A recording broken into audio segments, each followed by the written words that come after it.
दोस्तों, बीते 5 जनवरी 2024 को आयकर विभाग ने महाराष्ट्र में डॉन दाऊद इब्राहिम की कुछ संपत्तियों की नीलामी की थी। ये कुल 4 संपत्तियां थी, जिसमें से सिर्फ 2 की ही बोली लग सकी, बाकी 2 नहीं बिक सका।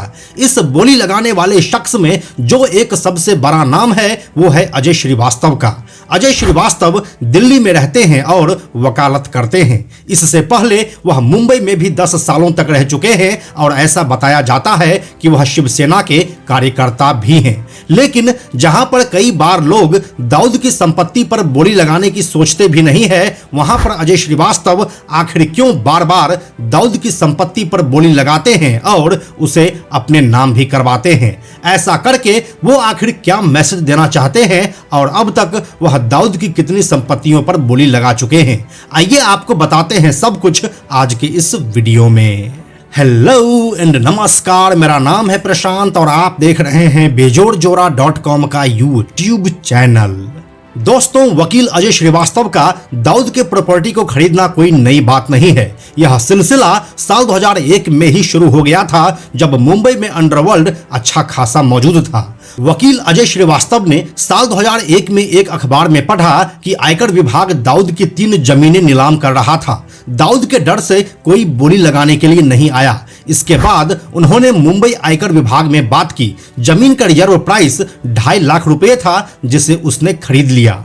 इस जमीन पर दाऊद की 2 दुकानें थी, जिसका कब्जा उन्हें दाऊद से लेना था। लेकिन यह इतना आसान नहीं होने वाला था और एक सरकारी नीलामी के बाद भी यह मामला कोर्ट में पहुंच गया, जिसके बाद साल 2011 में कोर्ट ने अजय श्रीवास्तव के पक्ष में फैसला सुना दिया।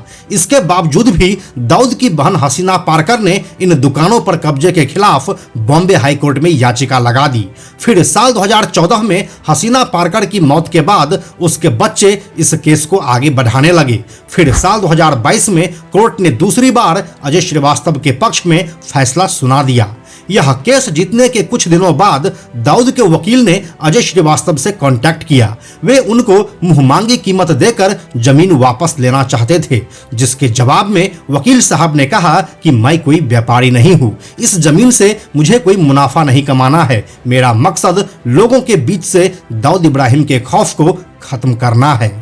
ये तो हो गई बात अभी की, लेकिन साल 2001 में जब पहली बार वकील अजय श्रीवास्तव ने दाऊद के प्रॉपर्टी को ऑक्शन में खरीदा था, तो उस समय उनके जान पर भी बन आई थी। उनको दाऊद की तरफ से कई बार धमकियां मिली। उस समय कुछ लोग सरकारी रिकॉर्ड से उनका पता और नंबर ढूंढ रहे थे। वे लोग अजय श्रीवास्तव को मारना चाहते थे, जिसके बाद इंटेलिजेंस ब्यूरो ने उन्हें पकड़ लिया और इसी के बाद भारत के गृह मंत्रालय ने अप्रैल 2001 में अजय श्रीवास्तव को जेड कैटेगरी के सिक्योरिटी दी।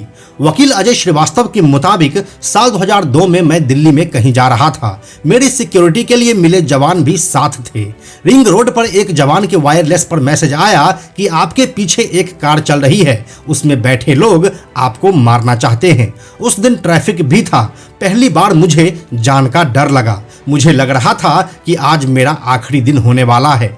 मेरे साथ मौजूद पुलिस वालों के पास AK-47 थी, बावजूद इसके मैंने उसे कांपते देखा था। उस दिन मुझे यह समझ में आ गया कि जीना है तो डर छोड़ना होगा, जिसके बाद से मैं दाऊद के हर प्रॉपर्टी की नीलामी में पहुंच जाता हूं और उसे खरीद लेता हूं। वकील अजय श्रीवास्तव के मुताबिक मैंने 2021 में सनातन धर्म पाठशाला ट्रस्ट की शुरुआत की है।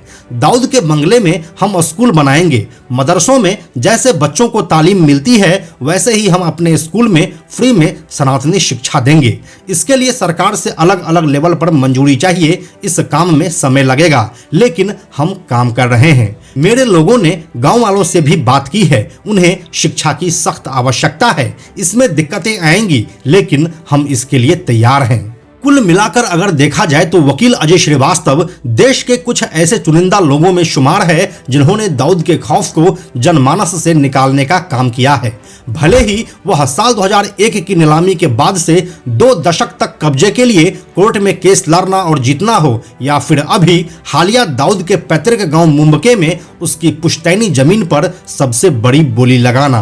अजय श्रीवास्तव का एक ही मकसद है कि दाऊद जैसे अपराधी का खौफ आम जनमानस से बाहर निकले और इसके लिए वह अभी तक भरपूर कोशिश भी कर चुके हैं। लेकिन इस खेल का आखिरी मोहरा उस समय खेला जाएगा जब मुंबई के गांव में अजय श्रीवास्तव द्वारा सनातन धर्म पाठशाला की शुरुआत की जाएगी।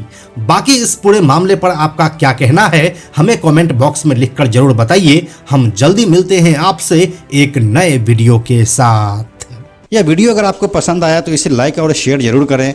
आने वाले वीडियोस के लिए बेजोड़ जोड़ा को सब्सक्राइब करके बेल आइकन को टच करना ना भूलें। Thank you so much.